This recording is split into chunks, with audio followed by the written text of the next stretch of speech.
talking like we normally This knock is would. okay. There's a cop behind us now. A cop? There is definitely a cop behind us, just shining his big ass lights. Oh, here's your chance, dude. Yes. Okay. For what? For you to go woke ass on the cop. So we were just pulled over by a cop doing this exact same interview, but we were in a pay lot. So the cop fucking pulls up. Well, he's not even a cop. He's a fucking he's a Minute Maid, parking maid guy. Not even a cop. And he shines his little weird lights. Tony's like, oh, dude, there's a cop. And I was like, oh. So I just pop out of the fucking door. He's like, hey, boys, what's going on? Like, all coppy and stuff. And I literally, I was like, oh, whatever. We'll get out of your hair. Like, we'll get out of here. So I pop in, jump in the driver's seat, just like right away. Turn on the car. Well, actually, I go to turn on the car, and he knocks on the window, and he's like, can I see your ID? And I'm like, no, I don't. Well, he's like, do you have an ID? And I was like, no. And then immediately, since I don't really lie ever, I just immediately had the urge, and I said, well, actually, I do, but I just don't feel like giving it to you. And that pissed him off for sure. That really pissed him off. So he was like, sit tight, I'm going to write you a ticket. And then he goes back to his car. I sit in here for a second and I think to myself, like, what should I do? Right? So I pop out, walk up to the car. He's like, hey, whoa. Get a step away from the car. And I knew he didn't have a gun, so I wasn't afraid. So I just kept walking up to the car. And he just pops out and he's like, get away from the car. I'm doing stuff here that you can't see on this computer.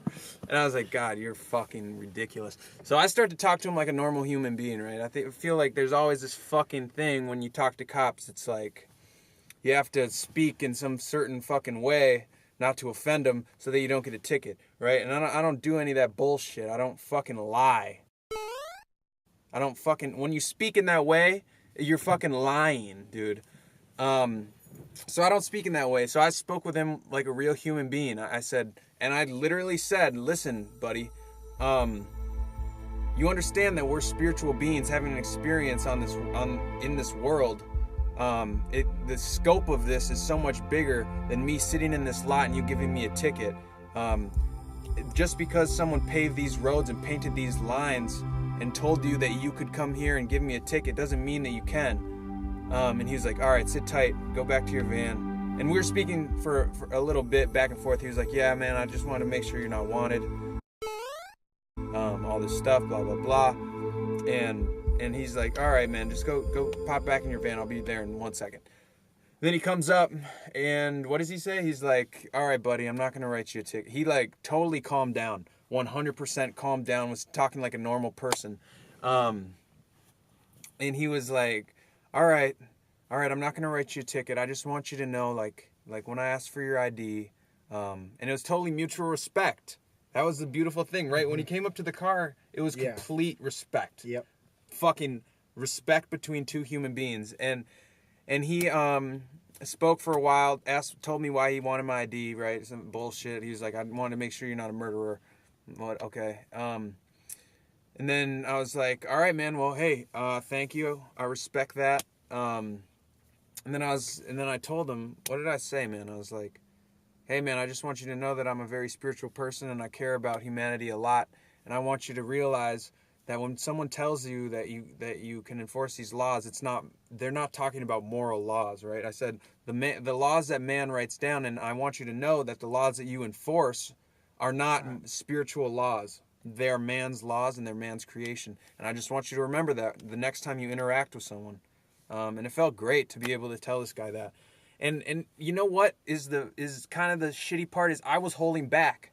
I was holding back a lot because I knew that if I would have said what I truly wanted to say, if I really wanted to let it all out or spill all the beans, so to speak, the crappy part is he would have wrote me a ticket. And then we were talking, me and Tony, we were like, man, that sucks at every interaction with a cop or something. And he also said at one point, he was like, when someone in a uniform asks you, and that's what really triggered me to just say, like, listen, man, you know that we're both human beings and we are both under God's laws. We don't have to follow, right? Anyway, I don't even know what I said, but it sucks that when you talk with cops, it's like it's always that same scenario of you got to talk to me a certain way or else I have the power, literally they do, to fucking put you in jail, write you a ticket, do whatever they want to do. It sucks, and that's why cops stay brainwashed, and that's why people stay fucking compartmentalized away from cops, and why there's this divide is because cops can't interact with people on a normal fucking human to human basis. And you can't have conversations like that with cops. The only reason I did is because he wasn't a cop. And I even had to hold back because I don't want a ticket. I don't want a fucking fine. You know, I don't want to have to pay some bullshit. I want to pay it anyway. I guarantee you I would have ripped it up and thrown it out the window. But I still don't want that. And it's bullshit that that's how we have to interact with cops. So what was your take on that whole interaction, dude? I just thought I was scared at first because, you know, I mean, we weren't doing necessarily any wrong to ourselves. Like, I knew personally that this cop can literally come sit in this van right now and we are doing nothing wrong. We're not even doing anything wrong by sitting in where we were. We were harming nobody. We were disturbing nobody. It's not like we were blaring music or anything. But as soon as I saw the lights in the back, I got scared. Mm-hmm. Yeah. And because there is some sort of like I mean, and that's fucked up is when you're doing something that's not harming anyone, that's not going against natural law, when you're just doing something that is totally normal, totally fine, and you can still feel like something's like, I don't know, like you're about to get punished for doing something that's not wrong. And that's why the law is so messed up, and that's why it goes against natural law in such a harmful way, is that people are afraid of getting punished when they're doing things that are completely in their moral rights to do. Right. Like, I have the moral right to sit in this fucking van. I do not give a shit what anyone else says. I don't care what anyone else says. I can sit in this van, dude. I have the right to sit in this van. And when someone pulls up and wants to write a ticket and do all these tactics to scare us and stuff, shine the lights and all this stuff, it's like, man, you really have to take a step back and ask yourself, like, that's messed up, dude. That makes no sense, and that is wrong. Right. So, yeah, so what else were you thinking? Because Tony was just in the car the whole time. I popped out a couple times to talk to this guy. Because really, it's like, to me, I see right through the facade. I see right through the authority. I see right through the badge. I see right through the uniform. I see right through the freaking yellow stripes.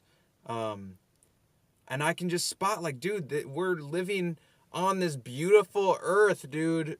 It's amazing. We're living on this beautiful planet.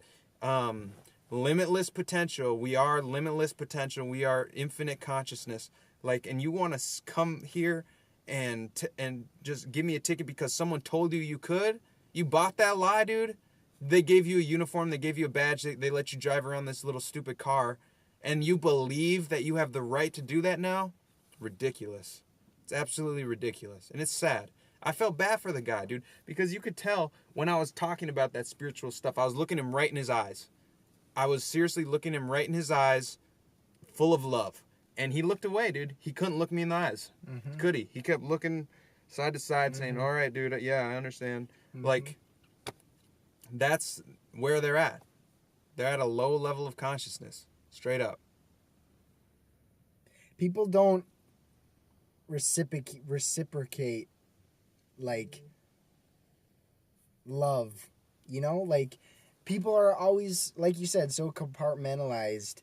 Like, humans can interact just as human beings. Just the sole fact that we have the ability to communicate to each other about things, you know? Like, that relation is powerful. Mm-hmm. But people get separated, and they have this idea that there's some sort of, like, ladder, hierarchy. Like, people are up here, can't talk to the people down here. When, if you took away everything that those people have, they're the same thing.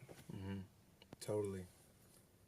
Yeah, that goes to, like, social Darwinism, too. It's like survival of the fittest. It's like, is that really the way you think? Is that some people are better than others? And if it is, you're totally wrong. Because everyone's equal. everyone is a human being. Everyone shares the basic rights that we all have.